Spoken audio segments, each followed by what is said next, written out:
Ասեմ նաև, որ մենք պատրաստվում ենք Վրաստան-Ադրբեջան երկաթուղին օգտագործել նաև արտահանումներ իրականացնելու համար։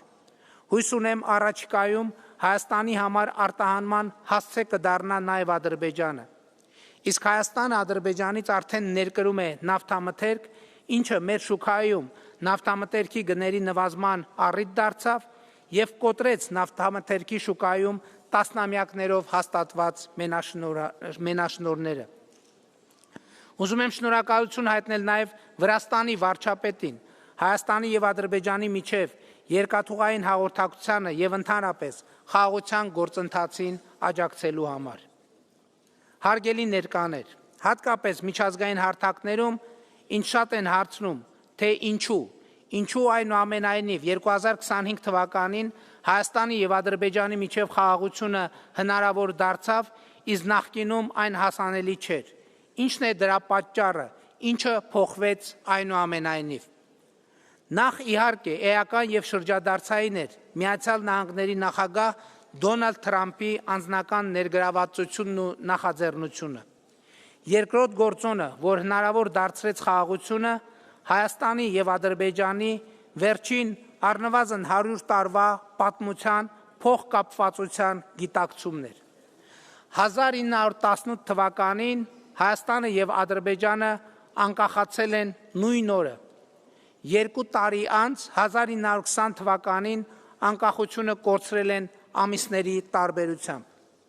1991 թվականին Հայաստանն ու Ադրբեջանը անկախացել են էլի ամիսների տարբերությամբ, կամ նույնիսկ կարելի է ասել նույն օրը, երբ Ալմա-Աթայի հռչակագրով արձանագրվեց Խորհրդային Միության գոյության ավարտը։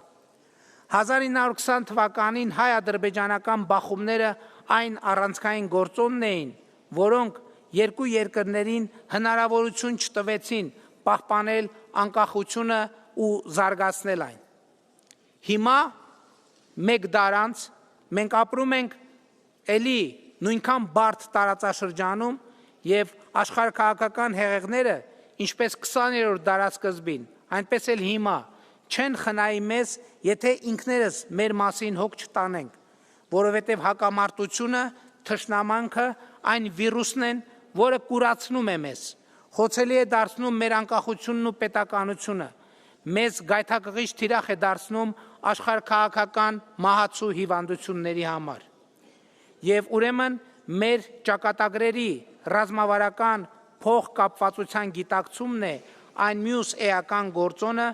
որը հնարավոր դարձրեց խաղաղությունը Հայաստանի և Ադրբեջանի միջև։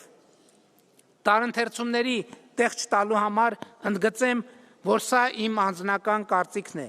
և իմ անձնական համոզմամբ 2024 թվականի մարտ-ապրիլ ամիսներին մենք հասել էինք Հայաստանի պետականության եզրին, ու եթե 2024 թվականի ապրիլին մենք չկայացնեինք Ադրբեջանի հետ սահմանազատման գործընթացը մեկնարկելու որոշում, Հայաստանի Հանրապետությունը այսօր կլիներ ոչ թե անկախ պետություն, այլ առավելագույնը արտաքին կառավարման ներքո գտնվող տարածք։ Ընդ որում, սահմանազատման այդ որոշումը 2024 թվականի ապրիլի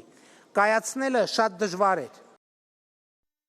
Հավանիչ տեսանյութը և բաժանորդագրվիչ նորությունները բաց չթողնելու համար։